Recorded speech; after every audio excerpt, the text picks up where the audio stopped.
الحمدللہ رب العالمین والصلاة والسلام علی سید المرسلین وعلی آلہ وصحبہ اجمعین۔ ایک ساتھی نے سوال کیا ہے استخارہ کے بارے میں، کیا استخارہ بار بار ہم کر سکتے ہیں کسی بھی چیز کے لیے جب ہمیں شرح صدر نہ ہو؟ تو اس کا جواب یہ کہ پہلے استخارہ کے بارے میں آپ کو یہ بتا دیں کہ استخارہ دنیاوی تمام معاملات میں، جس میں انسان کسی چیز کو قبول کرنے، کسی چیز کا انکار کرنے اور کسی چیز کو پسند اور ناپسند، اچھا اور برا کنفیوژن ہو، جس کو ہم فیصلہ نہیں کر سکتے ہیں، تو رسول اللہ صلی اللہ علیہ وسلم نے ہمیں استخارہ کی نماز سکھائی ہے۔ اور استخارہ کا معنی ہوتا ہے خیر طلب کرنا کسی بھی چیز میں، اور اللہ رب العالمین سے دو معاملات میں سے کسی ایک میں جو ہمارے لیے بھلائی ہے وہ ہمارے حق میں اللہ تعالیٰ فیصلہ فرمائے، یہ دعا ہے۔ اور استخارہ تمام علماء امت کا اجماع ہے کہ یہ سنت ہے، اور اس کی مشروعیت جیسا کہ امام بخاری رحمۃ اللہ علیہ نے حضرت جابر رضی اللہ تعالیٰ عنہ سے بیان فرمایا ہے۔ حدیث موجود ہے کہ اللہ کے نبی صلی اللہ علیہ وسلم سے کہ استخارہ کرنا چاہیے۔ اور انسان جب استخارہ کے لیے کب محتاج ہوتا ہے؟ جب انسان اپنی زندگی میں کسی بھی مشکل میں پیش ہو، کسی چیز کے لیے پریشان ہو، تو اللہ عز و جل خالق شہنشاہ کائنات کے بارگاہ میں وہ اپنی حاجت کو پیش کرتے ہوئے دعا کرنا ہے اور خیر طلب کرنا ہے، اللہ تعالیٰ سے اس معاملے کی سچائی اور اچھائی اس کو جاننے کے لیے استخارہ کرنا ہے، تاکہ اس کو دل کو اطمینان ہو جائے اور اپنے سکون کے ساتھ میں اس کام کے لیے آگے بڑھے، یا کام کے اندر اس کو پریشانی ہو تو چھوڑ دے۔ جیسے گاڑی خریدنا ہے، مکان بنانا ہے، نوکری کے لیے جانا ہے، فارن میں جانا ہے، یا شادی کرنا ہے، کسی لڑکی کو پسند کرنا اور ناپسند کرنا، اور جتنے بھی معاملات ہیں زندگی کے اہم کسی بھی مشکل میں جس میں ہم فیصلہ نہیں کر سکتے، اس کے اندر استخارہ کرنا ہے۔ ابن تیمیہ رحمۃ اللہ علیہ کہتے ہیں کہ جو آدمی اللہ عز و جل خالق شہنشاہ کائنات سے استخارہ کرتا ہے تو وہ کبھی محروم نہیں ہوتا، کبھی مایوس نہیں ہوتا، اور کبھی پریشان اور شرمندہ نہیں ہوتا ہے۔ تو انسان اپنی تمام چیزوں میں اللہ عز و جل کی بارگاہ میں اپنی رحمت، اللہ کی رحمت سے، اور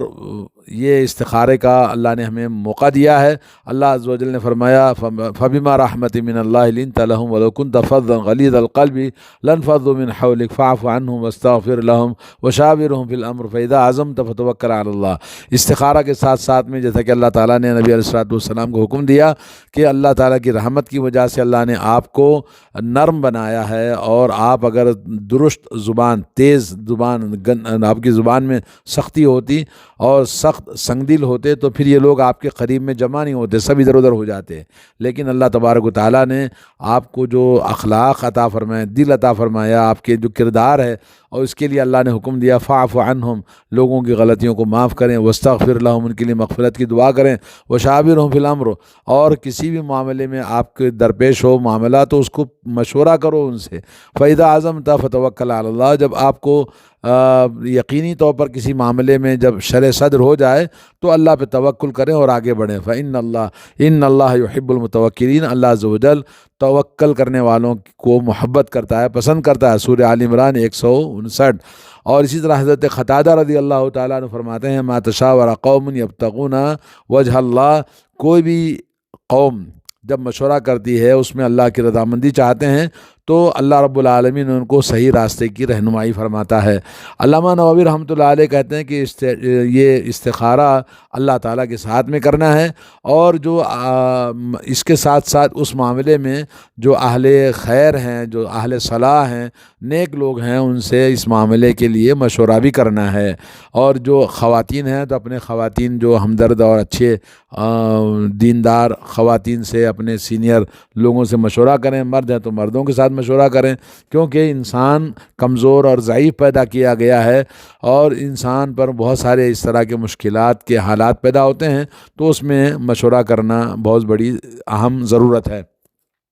اور نماز استخارہ کیا ہے؟ نماز حاجت ہے، اور اس میں اللہ رب العالمین نے ہمیں دعا استخارہ سکھایا ہے۔ تو صحابہ کرام اس استخارے کو کیا کرتے تھے، جیسا کہ حضرت جابر رضی اللہ تعالیٰ عنہ کی حدیث ہے کان رسول اللہ صلی اللہ علیہ وسلم یعلمنا الاستخارۃ فی الامور کلھا کما یعلمنا السورۃ من القرآن، کہ رسول کریم صلی اللہ علیہ وسلم ہمیں استخارہ کرنے کے لیے تمام معاملات میں استخارے کا حکم دیتے سکھاتے تھے، جیسے کہ ہمیں قرآن کی صورت سکھاتے تھے اس طرح سکھایا کرتے تھے، تعلیم دیا کرتے تھے، اور فرماتے تھے اذا ہم احدکم بالامر فلیرکع رکعتین من غیر الفریضہ ثم لیقل،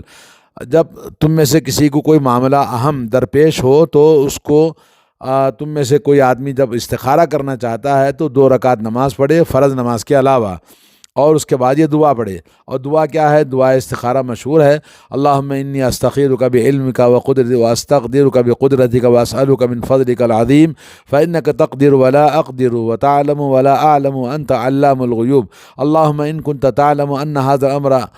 هذا الامر، یہاں پر اس ضرورت کو ذکر کرنا ہے، خیر لی فی دینی و معاشی و عاقبت امری فاقدرہ لی ویسرہ لی ثم بارک لی فی، اللہم ان کنت تعلم ان هذا الامر، یا پھر اس کے بعد وہ اس چیز کا ذکر کرنا ہے جس کی آپ کو ضرورت ہے، شر لی فی دینی و معاشی و عاقبت امری فاصرف عنی واصرفنی عنہ واقدر لی الخیر حیث کان ثم ارضینی، اور اس کے بعد پھر اس ضرورت کو آپ اگر اردو میں نہیں اپنی زبان میں کہنا چاہیں تو کہہ سکتے ہیں، اور اس دعا کو پڑھنے کے بعد،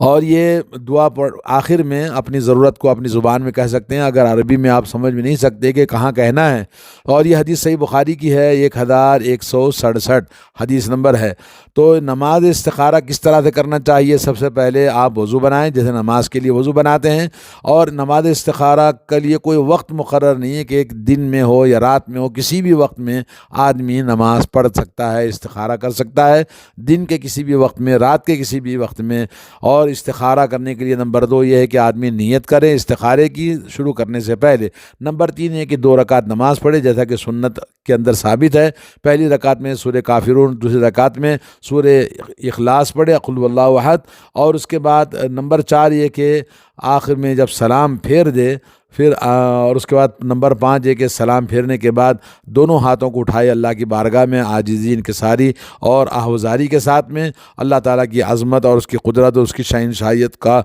اپنے دل میں لاتے ہوئے اللہ سے اپنی مجبوری کی دعا کریں۔ نمبر 6 یہ کہ اول دعا میں اللہ تعالیٰ کی حمد و ثنا اور اس کی تعریف کریں، پھر نبی علیہ الصلوۃ والسلام پر درود و سلام پڑھیں، پھر اس کے بعد میں آپ اللہ سے دعا کریں، کیونکہ جس دعا میں اللہ کی حمد و ثنا اور نبی پر درود نہ ہو وہ دعا قبولیت میں قابل یہ نہیں ہوتی ہے، قوت نہیں رکھتی ہے جیسے اللہ کے نبی نے فرمایا ہے۔ نمبر 7 یہ کہ پھر دعا استخارہ آپ پڑھیں گے، اور دعا استخارہ پوری پڑھنے کے بعد اپنی زبان میں کہہ سکتے ہیں، یا ایک دعا کے درمیان جیسا کہ بتایا گیا ویسے آپ پڑھ سکتے ہیں۔ نمبر 8 یہ ہے کہ جب آپ دعا میں اللہم ان کنت تعلم ان ھذا الامر یہاں پہنچیں گے تو اس دعا میں اپنی ضرورت کی چیز آپ بیان کریں گے دونوں مقام پر، کہ خیر ہے تو ہمارے لیے، شر ہے تو ہم سے دور کر دے۔ تو یہ 2 مرتبہ اللہ کے نبی صلی اللہ علیہ وسلم نے ہمیں سکھایا ہے، تو اس کو اسی طرح سے پڑھنا ہے۔ پھر اس کے بعد نبی علیہ الصلوۃ والسلام پر درود و سلام پڑھتے ہوئے اپنی دعا کو ختم کریں، شروع میں بھی اللہ تعالیٰ کی حمد و ثنا اور آخر میں بھی اللہ تعالیٰ کی حمد و ثنا اور نبی پر درود پڑھنا دعا کی قبولیت کے لیے زیادہ مناسب ہے۔ جب دعا استخارہ آپ نے پڑھ لیا تو اللہ تعالیٰ پر معاملے کو چھوڑ دیں، اللہ پہ توکل کریں، اور اللہ تعالیٰ سے طلب آپ ہمیشہ کرتے رہیں، اور یہ کہ آپ کو اللہ تبارک و تعالیٰ کسی نہ کسی طرح سے وہ معاملہ آپ کے حق میں ہو جائے گا، یا آپ کے حق میں اگر بہتر نہیں ہے تو خود بخود اپنے معاملات ایسے آئیں گے کہ وہ خود بخود دور ہو جائے گا۔ اب بہت سارے لوگ سوال یہ کرتے ہیں کہ وہاں پر بہت سارے یعنی کچھ لوگ کہتے ہیں بھی ایسا ہوگا، خواب میں نظر آئے گا، خواب میں انتظار کرتے ہیں، یا یہ کہ کوئی کاڑی رکھتا ہے، بولے ادھر کی ادھر کاڑی ہو جائے گی، اس کا کوئی ادھر تھا تو ادھر ہو جائے گا، ادھر کا ادھر ہو جائے گا۔ استخارہ کے اچھے اور برے ہونے کی، قبول اور ناقبول ہونے کی یہ شکل ہے، صورت ہے، یہ اس طرح ایکٹنگ، یہ تمام چیزیں غلط ہیں، اس میں ایسا کوئی بھی ثبوت نہیں ہے۔ اس طرح استخارہ کے بارے میں جو لوگ کہتے ہیں وہ غلط ہیں۔ صرف اللہ عز و جل پر توکل اور اللہ تعالیٰ پر دعا اور اللہ تعالیٰ سے ہمیں خیر طلب کرنا ہے، باقی فیصلہ اللہ تعالیٰ فرمائے گا، تو اس کے لیے آپ کو فیصلے کا کوئی بھی یعنی دلی طور پر الہام ہوگا، دلی طور پر آپ کو اطمینان ہوگا، اور دلی طور پر کسی چیز سے آپ کے دل میں نفرت ہو جائے گی۔ یہ نہیں کہ آپ کو کوئی آگے بتائے گا، فرشتہ آئے گا، یا ہے کہ کوئی اس طرح یہ ہوگا وہ ہوگا، جو باتیں کہتے ہیں وہ سب غلط باتیں ہیں جی۔ تو اس طرح سے استخارہ کے اندر کچھ چیزیں اور جو خیال رکھنی ہے، پہلی بات تو یہ ہے کہ آدمی استخارہ چھوٹا اہم معاملہ ہو یا بڑا، تو اس کے لیے نمبر 1 استخارہ کرنا چاہیے، اور پھر دوسرا ہے کہ اللہ رب العالمین کی توفیق اور خیر کی پوری طرح سے ایمان اور یقین رکھنا چاہیے، اور دعا کے اندر آدمی پوری طرح سے اللہ تعالیٰ کی عظمت اور اس کی شہنشاہیت پر کامل یقین رکھتے ہوئے استخارہ کرنا۔ نمبر 3 ہے کہ استخارہ آدمی فرض نماز میں نہیں بلکہ الگ سے 2 رکعت نماز پڑھ کر استخارہ کی نیت سے آپ استخارہ کریں گے۔ کچھ لوگ فرض نمازوں کے بعد استخارہ کی دعا پڑھ لیتے ہیں، یہ غلط ہے۔ اور نمبر 4 یہ کہ استخارہ یہ سنت مؤکدہ یعنی جو عام سنتیں ہیں، ان سنتوں کے علاوہ جو استخارہ کی خاص نماز ہے، اس نماز کو 2 رکعت نماز پڑھ کے پھر آپ استخارہ کی نیت سے نماز پڑھنے کے بعد استخارہ کریں۔ اور نمبر 6 کہ جب آپ استخارہ کی آپ کو ضرورت ہو تو ان اوقات میں نماز نہ پڑھیں جن اوقات میں نماز پڑھنا منع ہے، جیسا کہ بالکل فجر کی اذان، فجر کی نماز اور سورج کے نکلنے کے درمیان، اسی طرح عصر کی نماز کے بعد، اور سورج بالکل سیدھ میں ہو تو اس وقت میں جس میں اوقات ممنوعہ ہیں اس میں استخارہ نہ کریں۔ نمبر 6 کہ اب نماز میں کوئی چیز رکاوٹ ہو، جیسے کوئی آدمی نماز نہیں پڑھ سکتا، جیسے عورت ہے، حیض والی ہے، تو وہ استخارہ کرنا ہے تو اس کو انتظار کرنا پڑے گا یہاں تک کہ حیض کا معاملہ یا نفاس کا معاملہ ختم ہو جائے، تو پھر اس کے بعد جب پاک ہو جائے تو تب استخارہ کرے۔ نمبر 7 یہ کہ استخارہ کی دعا اگر یاد نہیں کر سکتے تو آپ کتاب میں یا ایک ورقے میں لکھ کر، یا آج کل موبائل میں بھی آپ دیکھ کے بھی پڑھ سکتے ہیں، اس میں کوئی حرج نہیں ہے، اور نماز کے بعد دیکھ کے پڑھنا ہے تو پڑھ سکتے ہیں۔ اور نمبر 8 یہ کہ استخارہ کی دعا یہ نماز میں آخر میں بھی تشہد کے بعد بھی پڑھ سکتے ہیں، سلام پھیرنے سے پہلے، جیسا کہ اللہ کے نبی صلی اللہ علیہ وسلم نے حدیث میں آتا ہے کہ تشہد سے پہلے، تشہد میں سلام پھیرنے سے پہلے اللہ تعالیٰ سے جتنی چاہے دعائیں مانگو، اللہ نے ہمیں دعا کے قبول ہونے کا ایک مقام ہے کہ آدمی دعا کرے۔ اور استخارہ جیسا کہ نمبر 9 یہ ہے کہ اس میں انسان انتظار نہ کرے کہ بھئی مجھے خواب میں نظر آئے گا کہ بھئی ایسا ہوگا تو ویسا ہوگا، ادھر کی کاڑی ادھر ہو جائے گی، یہ ہفتے میں ایسا ہوگا، اگلے ہفتے میں ایسا ہوگا، ایسی کوئی ایکٹنگ نہیں ہوگی، اس کا انتظار نہیں کرنا چاہیے۔ نمبر 10 یہ کہ استخارہ اگر آپ کو واضح طور پر بات سمجھ میں نہیں آئی اور اطمینان نہیں ہوا تو آپ ایک سے کئی مرتبہ کر سکتے ہیں، جیسا کہ ایک بہن نے سوال کیا کہ استخارہ کئی بار کر سکتے ہیں، جیسا کہ احادیث میں آتا ہے کہ اللہ تعالیٰ سے جب معاملہ ہمیں پوری طرح فیصلہ کرنے کا ہمیں سمجھ میں نہیں آ رہا ہے تو کئی بار کرنے میں کوئی حرج نہیں ہے، جیسا کہ حضرت عبداللہ بن زبیر رضی اللہ تعالیٰ عنہ کعبۃ اللہ کو توڑ کر بنانے کے لیے انہوں نے استخارہ 1 بار کیا، 2 بار کیا، 3 بار کیا، تو اس کے بعد میں پھر ان کو اطمینان ہوا تو انہوں نے کعبۃ اللہ کی تعمیر شروع کر دی۔ تو اس طرح سے صحابہ کرام سے بھی ثابت ہے، اور نبی علیہ الصلوۃ والسلام نے ہمیں بار بار استخارہ کرنے کا حکم دیا ہے، تو کرنے میں کوئی حرج نہیں ہے۔ تو دعا استخارہ جو ہے دعا ہے، وہی دعا استخارہ کی پڑھنا چاہیے، اور دیکھ کر پڑھیں، چاہے کسی بھی زبان میں آپ کو آتا ہے، انگلش میں یا اردو میں یا کہ آپ کو جیسے بھی آتا ہے، تو اس دعا کو پڑھنا ضروری ہے جو استخارہ کی۔ اور پھر دعا استخارہ جو ہے کسی غلط کام کے لیے استخارہ نہیں کریں گے، بلکہ کسی حرام کام یا کسی غلط چیز کے لیے استخارہ کہ بھئی میں فلاں سے رشتہ توڑنا چاہتا ہوں، اس کے لیے استخارہ کروں، اور فلاں سے میں یہ چیز یعنی حرام کام کرنا چاہتے ہیں تو اس کے لیے استخارہ، نعوذ باللہ ایسی چیزیں نہیں ہونی چاہیے، بلکہ استخارہ خیر اچھے کاموں کے لیے جو ہمارے لیے اسلام اجازت دیتا ہے ان کے لیے آپ استخارہ کرنا کا ہمیں اجازت ہے۔ اور اسی طرح سے استخارہ کے لیے یعنی تشہد میں بھی جیسا کہ آپ کو بتایا گیا، درود ابراہیم پڑھنے کے بعد آپ استخارہ کی دعا پڑھ سکتے ہیں، یا سلام پھیرنے کے بعد آپ استخارہ کی دعا پڑھ سکتے ہیں جب آپ نے نماز استخارہ کی نیت سے آپ نے پڑھی ہے۔ اور اسی طرح سے استخارہ میں یہ چیز آپ یاد رکھیں کہ محرمات یا ایک مکروہ ناپسندیدہ چیزوں کے لیے استخارہ نہیں کیا جائے گا، اور استخارہ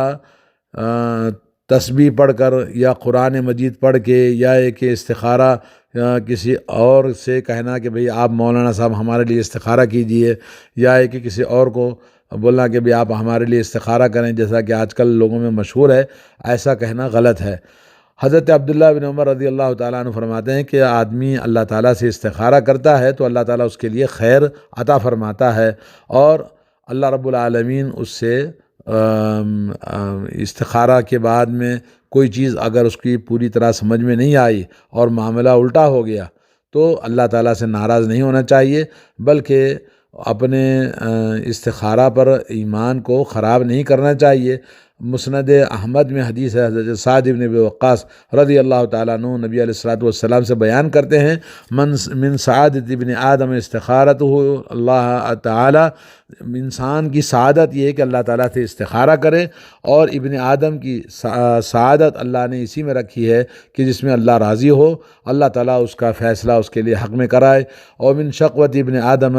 اور انسان کی بدبختی یہ کہ انسان استخارہ اللہ تعالیٰ سے خیر طلب نہ کرے، اور اس کی بدبختی یہ کہ اللہ تعالیٰ اس کے حق میں اللہ تعالیٰ ناراضگی کا فیصلہ فرمائے۔ علامہ ابن قیم رحمۃ اللہ علیہ کہتے ہیں فالمقدور یکتنفہ امرانی، یعنی استخارہ کرنا